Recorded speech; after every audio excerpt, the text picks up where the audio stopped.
Hey guys, welcome back to Garage of Projects, episode 11.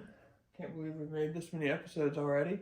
I have the head back, only for a little bit. I've got to do a little bit of port work that I'll show you guys, and then I wanted to show you what has been done at the machine shop so far.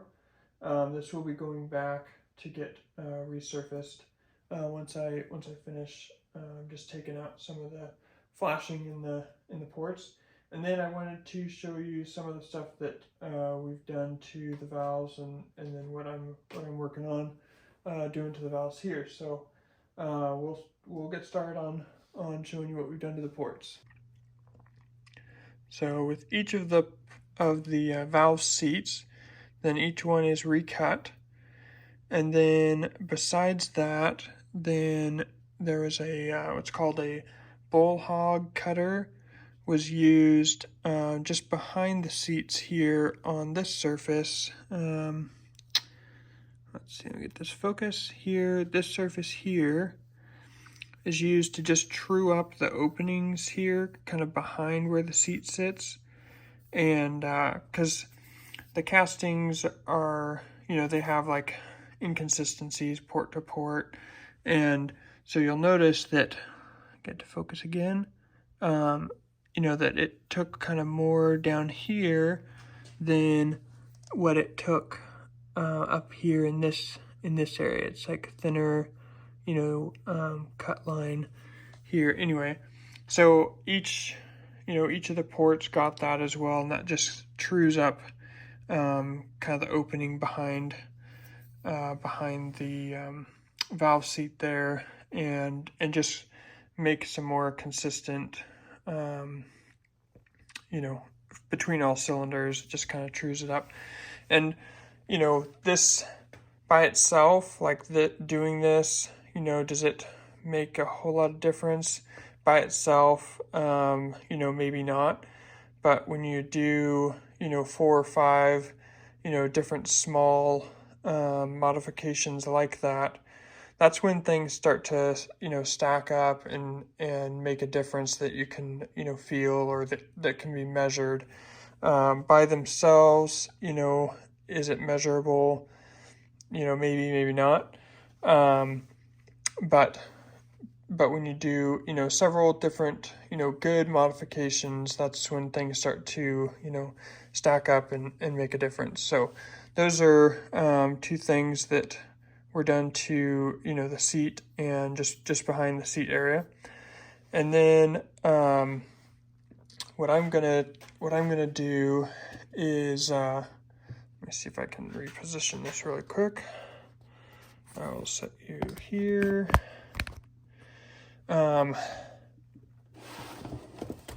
So inside on this end of the ports, then you have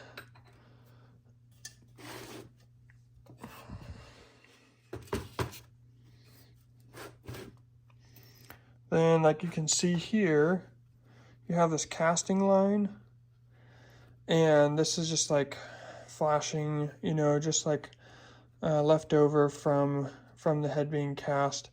And I'm just going to grind that out of each of the ports. They all kind of have this line in them, and then you can find in other spots they'll have some stray kind of casting disruptions.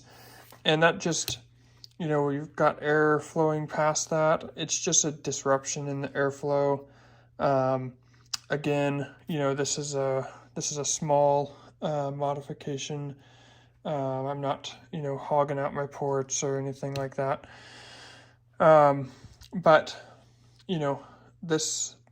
this just improves airflow to clean up these kind of things, and it just reduces the amount of interruptions in the airflow and things like that. So like I said, small modifications stack up, and that's kind of what we're doing here. So all right, I will show you what we're doing to the valves, and then we'll go on, and I'll show you some stuff we're doing with the engine block and what I've done with the interior so far.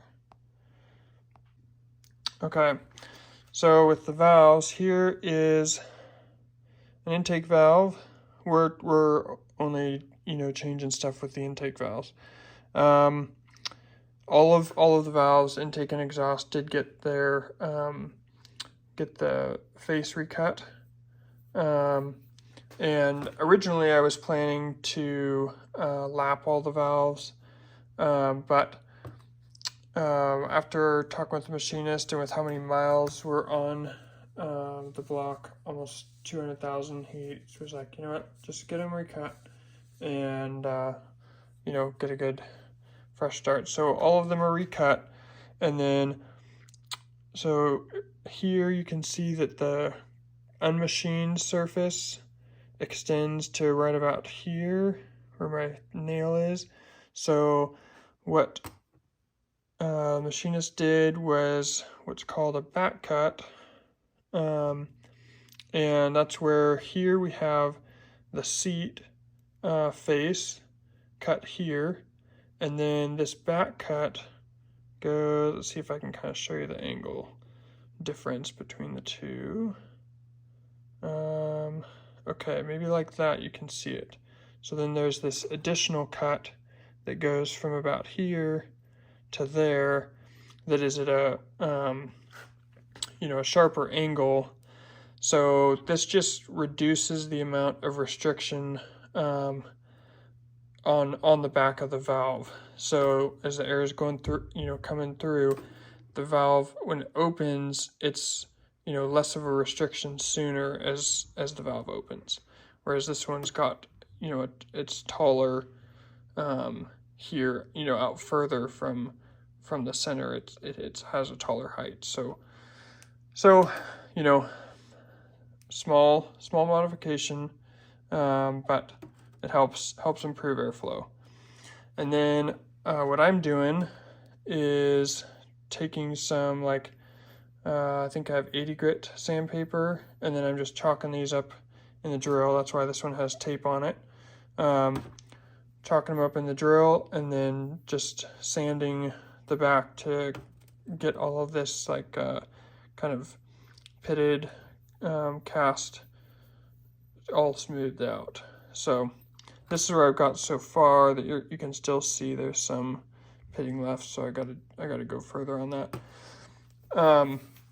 For people that are doing like more, you know, performance extreme type of build, you know, they're gonna, you know, take more material off of here and probably take a lot of this. Oh, sorry, I've got it kind of out of the focus. Area where you can see where the machined part of the stem comes down, meets here. You know, you can take all that weight off, and then they'll like machine this, you know, ridge all so it's completely flat, and, you know, reduce weight that way, and all sorts of things. But this is you know, we want, you know, a little bit more performance, but we want, you know, reliability and just long lasting is more the focus on this build. So okay, I think that covers what we're doing with the head and valves. So let's go talk about the engine block now.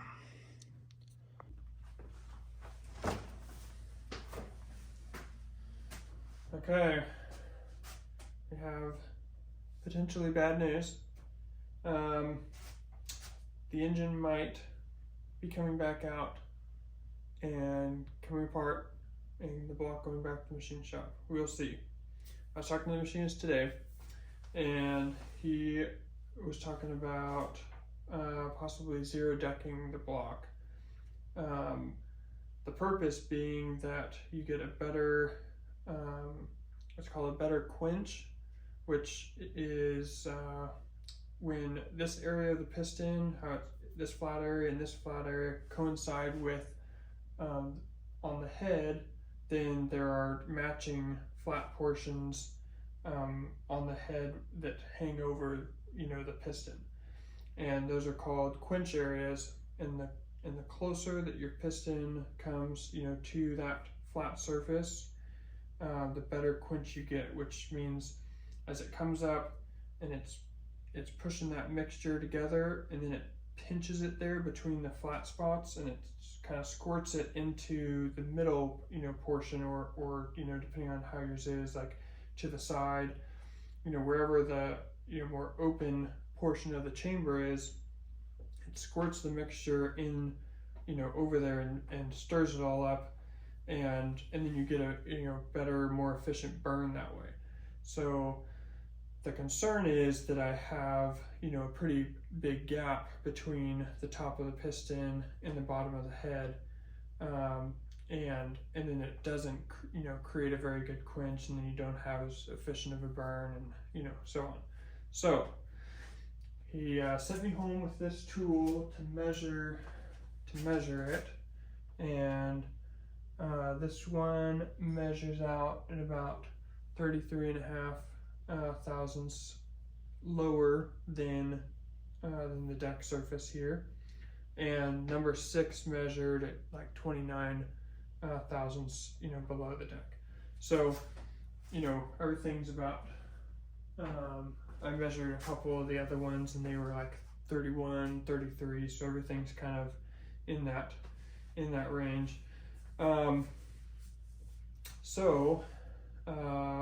The head gasket is the other thing that I measured, because that's going to add height between the piston and the head.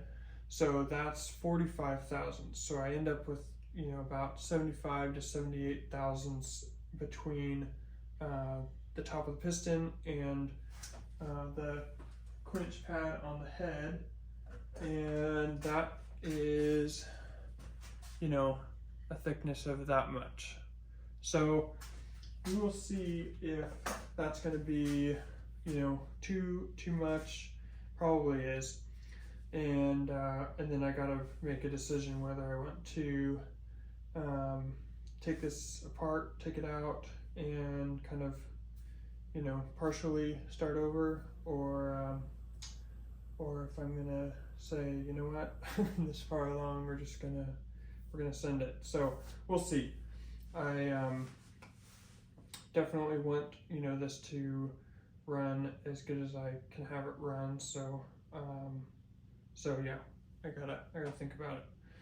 But that's the bad news. But I'm definitely learning a lot about the machining side of this process this go around.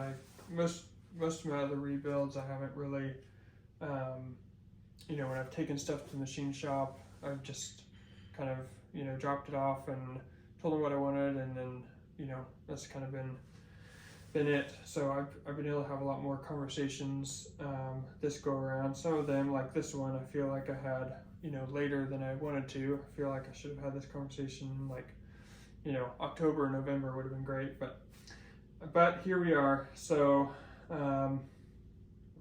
it's a learning experience.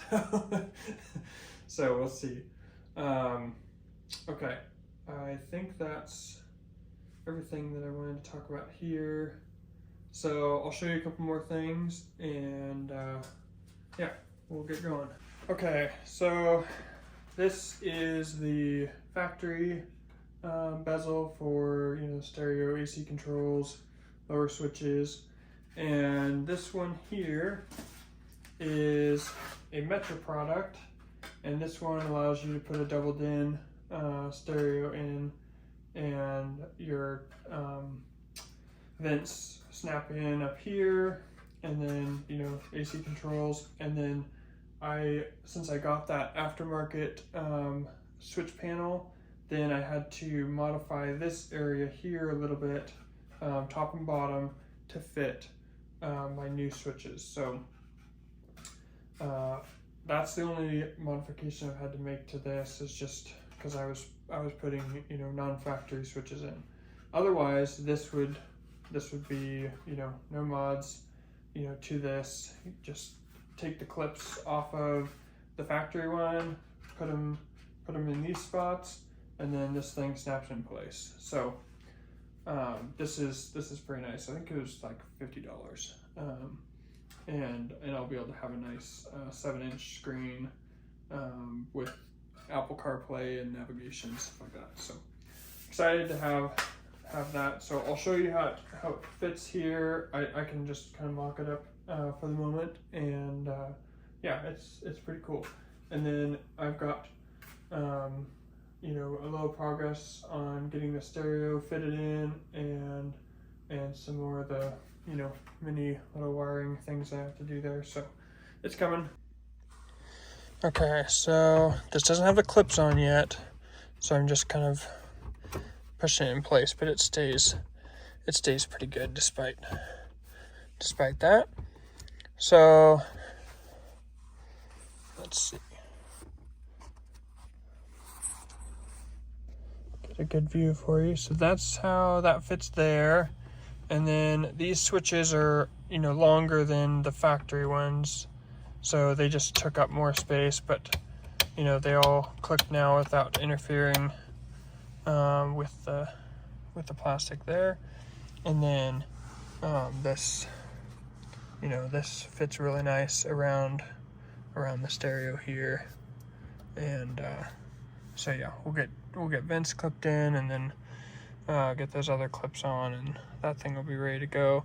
I just got to finish up the wiring behind the stereo, and then still got these to do. So yep, that's what's going on in here. Well, thanks for watching another episode of Garage of Projects. If you notice the sawdust, you know, in all of my videos, I had a small woodworking project that I had to do, and sawdust just got all over my entire garage. So there's sawdust in here, and there's sawdust up there, and so yeah, it got everywhere. But stay tuned for what I decide to do with the engine block. I will have some updates on that once I get another chance to talk to the machinist. And then I should have some more videos with taking out that flashing in the head, machining that out, and then getting the rest of the wiring done. We'll have some videos on that. So thanks for watching. If you're not subscribed yet, please subscribe so that you can stay up to date on the progress of the Jeep, and like this video if it was good and helpful, and if you learned anything. So we'll see you next time.